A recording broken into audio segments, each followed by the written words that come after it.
Nothing on page 1.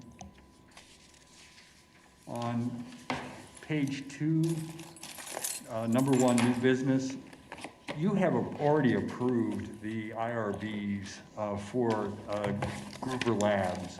It's $2.8 million for building renovation. At the time, they did not ask for tax abatement because they believed that their foundation would be tax exempt.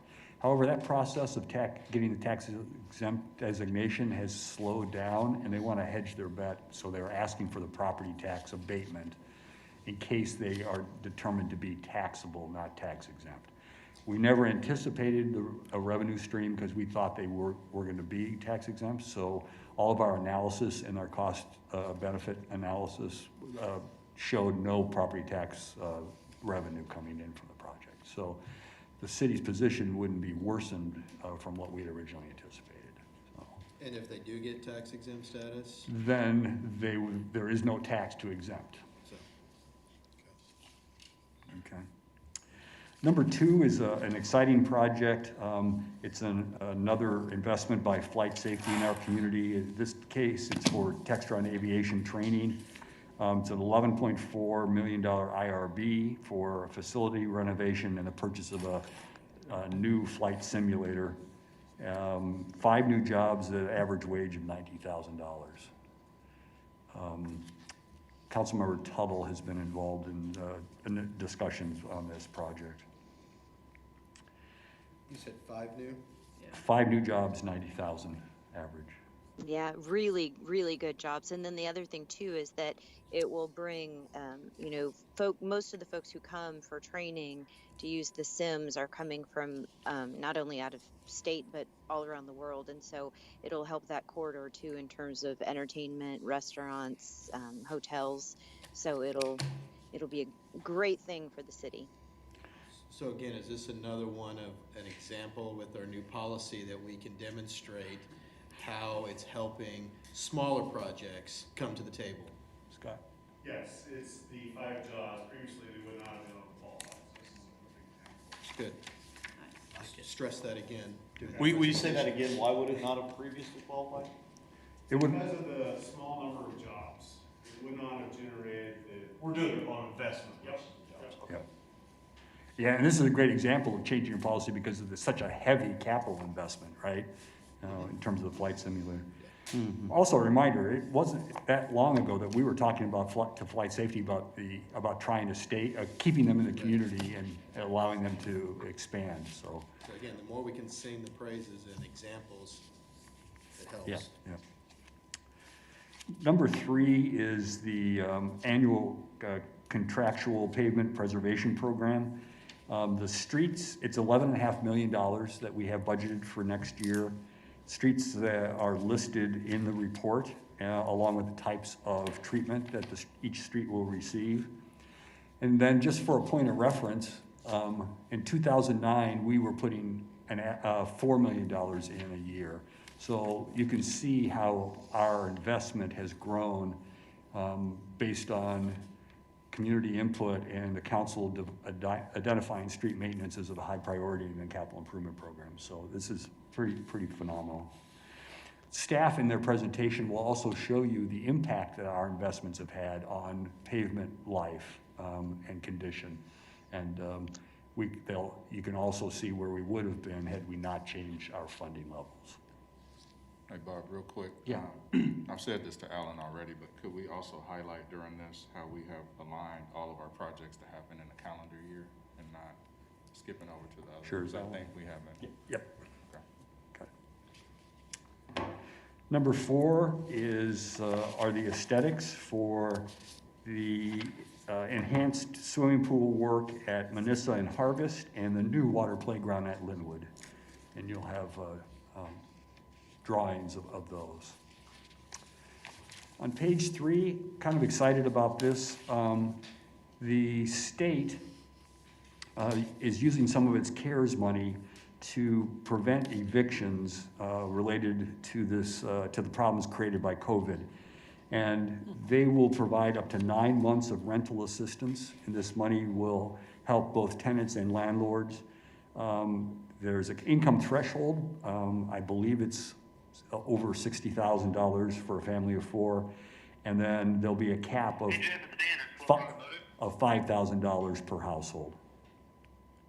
And our housing department has been asked for this area to administer the program. Number 6 is the assignment of the bike share program to Tandem Mobility. They'll come in and they'll be operating the system now, and we'll continue to have sponsorship of the program by Blue Cross Blue Shield of Kansas. Oh, that's great. Yeah. That's great. Yeah. And are they just taking over the equipment? They're taking over all of the equipment. They'll have their own system in terms of registration.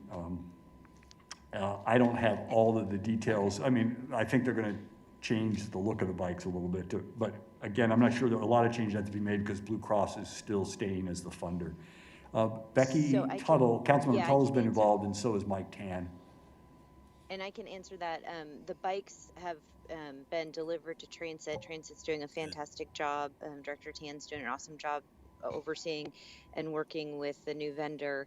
The bikes will be repaired, refurbished as much as possible, and then new bikes will be added to the fleet to make up for the 200, and then new bikes will be added, continually as bikes kind of wear out. And all the bikes are also getting new baskets. So Director Tan's been working with Blue Cross and Blue Shield to make sure we get all the logoing right. We had a meeting on Monday with Visual Fusion and Transit and myself just to everybody get on the same page. So it's super exciting. And by the 1st of December, we should have bikes on the ground again. Yeah, so that's what I was gonna ask, is when do we anticipate them being back on the road? Yeah. 1st Yeah. of December? Which we know is not ideal. I mean, it's not the ideal time of the year, but if we have a decent winter, it might be okay. But then also, we'll really be working hard to promote Bike Month in May and the spring. So we figured it's better just to go ahead and get them on the street now than hold them for a couple more months. You realize you just jinxed our winter, right? It's gonna snow like But heck. Becky, did you say, so they'll use the same docking stations too, right? Yep. Okay. Use the same Thank you. docking stations. We'll just have new signage. We'll be doing a big push out to the past members, encouraging them to sign up for new membership, and just some really, hopefully, creative marketing strategies to get back to where we were with membership.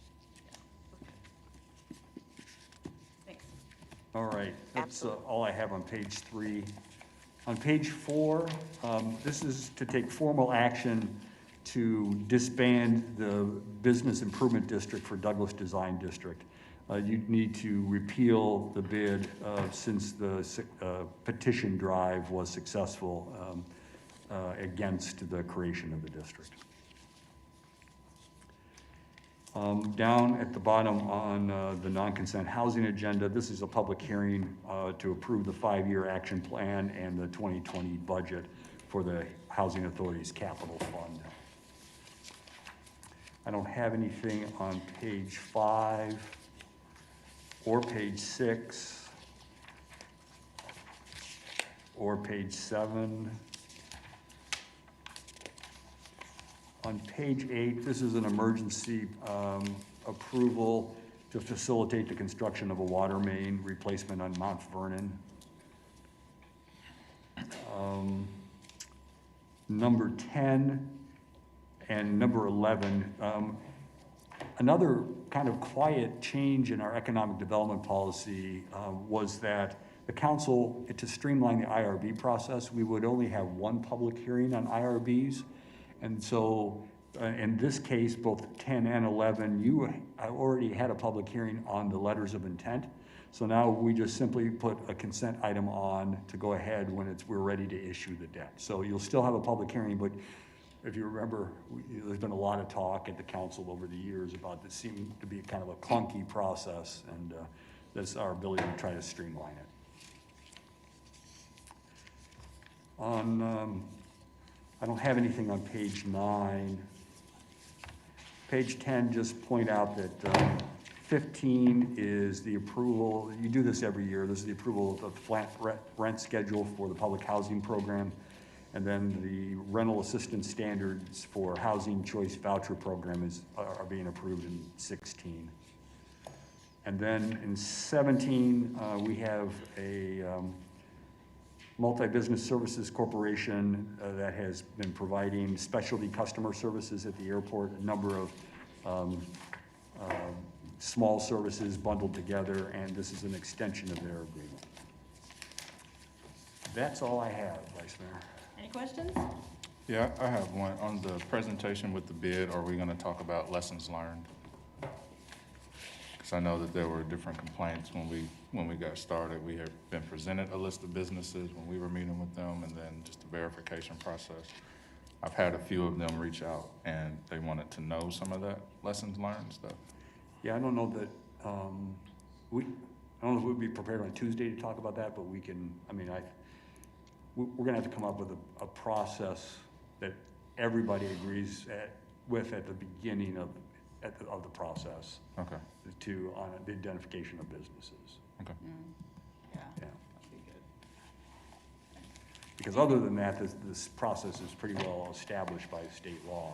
Yeah. But that's where the problem came in, no doubt. Yeah, is that what Yeah. it is? And we will need to define what a business is, right? And that, because that was some confusion too, when you had, 15, 20, 25 businesses at a single location. We had to define, is that one location or 15, 20 businesses? Okay. Okay. Anything else? Everybody have a great weekend. All right, thank you. Happy Have a great Bosses weekend. Day, everybody. Thank you.